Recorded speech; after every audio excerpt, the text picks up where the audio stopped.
Hardware की class में सीखेंगे कि हमारे पहले के समय में मदरबोर्ड के अंदर जो पुराना मदरबोर्ड होता था उसमें कौन सी रैम लगती थी। और सबसे पुरानी मदरबोर्ड में हमारे सबसे पहले जो रैम लगाई जाती थी वो DIMM रैम लगाई जाती थी, यानी dual in line memory module.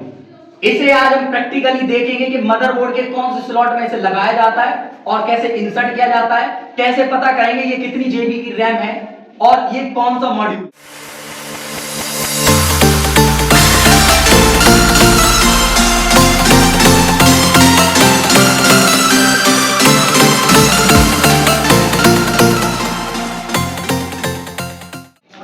आप ये मदरबोर्ड देख रहे हो ना, ये मदरबोर्ड में आप जब भी सीपीयू को असेंबल करेंगे, ठीक है ना, सीपीयू को असेंबल कर रहे होंगे तो आपके सीपीयू में जो मदरबोर्ड इंसर्ट करा चुके हो आप, उस मदरबोर्ड में आपके रैम के बेसिक तौर पर 2 स्लॉट होते हैं, किसी किसी में 4 होते हैं, ठीक है ना।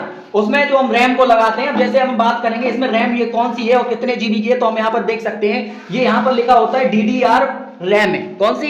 DDR रैम, जिसे हम 1 GB बोला करते हैं। मतलब पहले के समय में 1 GB यानी 500 MB से लेके 1 GB तक बनाई गई थी, ठीक है। अब ये जो रैम है, अब DDR मतलब DMI मदर, जो हमारे मदरबोर्ड पुराने होते थे उसमें आपकी कौन सी लगती थी? DIMM memory.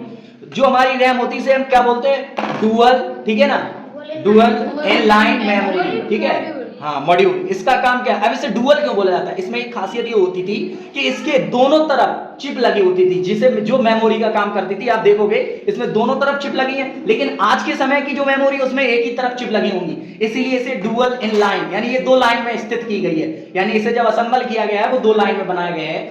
अब इसे हम अपने मदरबोर्ड में कैसे लगाएंगे? देखिए इसमें हमारे जो मदरबोर्ड में 2 नॉज होते हैं, जिन्हें हम नॉज लॉक बोलते हैं। क्या बोलते हैं? नॉज लॉक। ये हमारे इस तरह मूव होते हैं और इसी तरह हम इसे टाइट करके लगा देते हैं। लेकिन हमारे रैम के अंदर ये हमारी एक नॉज होती है, इसे हम नॉज बोलते हैं, ठीक है। ये जो हमारे मदरबोर्ड का स्लॉट है उसमें देखेंगे इसे इस तरह मैच करेंगे।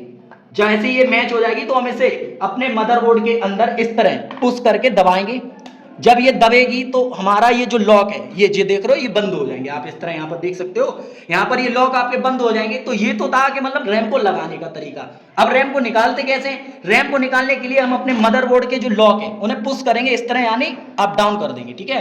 डाउन करेंगे तो जैसे ही हम यहाँ पर डाउन करेंगे हमारी रैम का एक स्लॉट निकल आएगा। तो हम जब एक निकल आएगा दोनों निकालेंगे। लेकिन कभी कभी ऐसा हो जाता है कि रैम हमारी बुरी तरह से इसमें फंस जाती है तो नहीं निकलती, तो इसलिए इनके दोनों लॉक जो है पहले की मदरबोर्ड जितने हैं उसमें दोनों को हम डाउन कर सकते हैं, इस तरह डाउन करके इसे ऊपर कर सकते हैं, ठीक है। तो इसमें हमने जाना कि हम जब अपना सीपीयू बनाते हैं तो सीपीयू के अंदर जो मदरबोर्ड लगाया जाता है उसमें रैम को कैसे स्लॉट के अंदर इंसर्ट किया जाता है, इसे रैम स्लॉट बोलते हैं, ठीक है। नेक्स्ट वीडियो में और नेक्स्ट क्लास में हम ये सीखेंगे कि प्रोसेसर को कैसे लगाया जाता है और प्रोसेसर होता है।